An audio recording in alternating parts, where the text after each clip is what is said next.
এই শাসনটা এবং অন্যরা পরবর্তীতে আসছে, এই কোরআন যদি আবার আসবে আসলে তখন আপনারা এই করছেন এটা বলতে পারবেন। এখন তো না আসছে এটা বলতে পারবেন না। এই দেশে 90 জন বাংলাদেশের 97% কি মুসলমান না? মুসলমান তো মুসলমানকে আল্লাহ সৃষ্টি করার পরে আল্লাহ কোরআন দি ফেলে, এই কোরআন আমরা সত্যি কেন ফেলে না, কোরআন ফেলাতে বলে। কোরআন কিলে ফেলে যে দেশ শাসন কেন হইতেব, সমাজ কেন শাসন হইতেব, আপনার যেসব বিচার আছে কিভাবে সব কিছু আল্লাহ কোরআনতে আছে।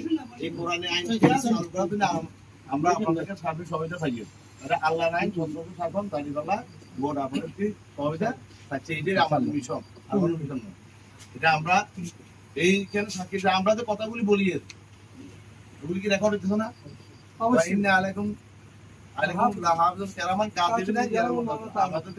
এগুলি সবকিছু আমরা বলছি, একসময় বলবে না আমরা তো কে এই কথা কয় না কোরআন চালু করার জন্য, কিন্তু এটা বলি ফেলাছে আপনার এইখানে। আবার এখানে আবার কিছু আবার যাবো, তারা টাকা পয়সা দিবে, আমরা তো টাকা পয়সা দিচ্ছি না। আমরা কিলের টাকা এখন যদি টাকা দেওয়া হয় পরে ওই টাকাটা রয়ে যাবে। আমরা কিন্তু কিছু এখন বিলবোর্ড লটকা দিবে আমাদের এমপি ইয়াদি, মানে এখানে কত টাকা আসছে, আপনাদের কত টাকা খরচ হচ্ছে লেখা থাকবে সরাসরি। আমাদের উপর থেকে ঘোষণা, বুঝলেন না? তাহলে সুতরাং অন্য অন্য যারা এই ধরনের করে বলবে না কত টাকা সরকারদের কত টাকা খরচ হয়, কত টাকা না কথা বুঝলেন। সুতরাং ওরা টাকা খরচ করবো, এটা নিয়ে যাবে, কিন্তু ইয়ের জামাত ইসলাম এই ধরনের টাকা কাউকে ইয়া করবে। আমরা দুজন মন্ত্রী আছি, দুজন মন্ত্রীর এক টাকাও দুর্নীতি ফাইন, একটাও কি দুর্নীতি ফাইন এই লোক কথা। আমরা ইনশাল্লাহ দুজন মন্ত্রী এক টাকাও দুর্নীতি ফাইন, আরো দুর্নীতি মন্ত্রী 26 টাকা ওই জন্য ফেরত দিছে সব ছোট্ট গ্রামের 400 কোটি টাকা 1 কোটি টাকা শেষ হয়ে গেছে সাধারণ সত্যি দুর্নীতি করানো না। দুর্নীতি এখানে কোনো দুর্নীতি ব্যবসাতে ভোট দিয়ে না, যেগুলো দুর্নীতি করা এদেরকে আমরা ভোট দিই। একটা মিশন নিয়ে আসি, আইন সব লোকের শাসন দাঁড়িয়ে ফেলা ভোট চাইয়ের। আমরা তো বহু লোকের ভোট দিচ্ছেন, এবারে একটা এবারে আল্লাহ কোরআনের পক্ষে দাঁড়িয়ে ফেলার পক্ষে একটা ভোট দিচ্ছেন। কি সুফল দেখবেন ইনশাল্লাহ।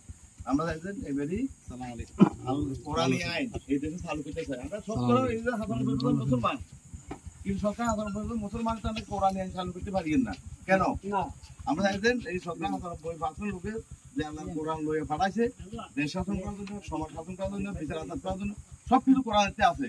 এই কোরআন আইনটা আমরা যখন সমাজ থেকে একেবারে সংসদ পর্যন্ত কোরআন আইনটা আমরা চালু করতে পারি, এটা আপনাদের কাছে আমরা আহ্বান আছি, আপনাদের পাশে আমরা কি তাহলে আল্লাহর আইন তত্ত্ব শাসন দাঁড়িয়ে ফেলা ভোট চাইছি আপনাদের ইনশাআল্লাহ পাশে থাকবেন পরিবারগুলো।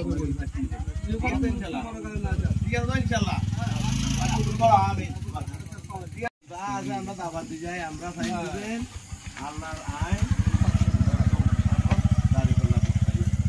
আমরা তো ভোট করে ভোট দিচ্ছেন না, ভোট নাম বলছেন না, নৌকায় দিয়েছেন, দাঁড়া দিয়েছেন, লাঙ্গলে দিয়েছেন, মানে সব ফাটে গেছে। যুদ্ধের পর থেকে এখানে আমরা সবাই করি গেছে, আওয়ামী সরকার করে গেল, তারপরে জিয়া সরকার করে গেল, এরশাদ সরকার করে গেল, আবার আওয়ামী সরকার করছে, আবার এরশাদ সরকার আবারও সবাই করছে।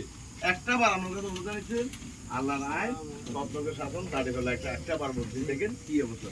সবাই তো আইয়ে বালা পরিবারের সবাই একটু বলবেন নাকি দাঁড়িয়ে ফেলার পক্ষে ভোট দিছি বলো সবাই ওয়াজ খাইছি, এবারে বলে আল্লাহর আইনের ওয়াজ খাইছে। কি অবস্থা, কি সাথ কি ইসলামী দলগুলো দেশের জন্য কি করে, মানুষের জন্য কি করে, এটা দেখি।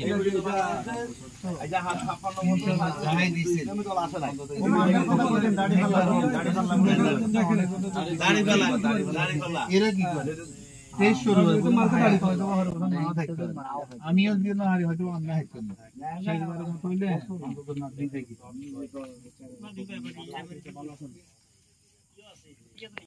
কি করে তারা পরে বলতে পারবে আল্লাহর আইন সব লোকের শাসন দাঁড়িয়ে ফেলা বুঝে বাড়িটা বুঝে না। আমরা মজাই দাবাটা মজা দিয়ে না আসবে না, ওগুলি তো আসবের বিষয় না। আল্লাহর কাছে ধরা খাইবা কি করবো তোমাদের কাছে এরকম গণা দাবাত গেছে কিনা কোরআন দিবেন না ইনশাআল্লাহ দিবেন না ইনশাআল্লাহ ইনশাআল্লাহ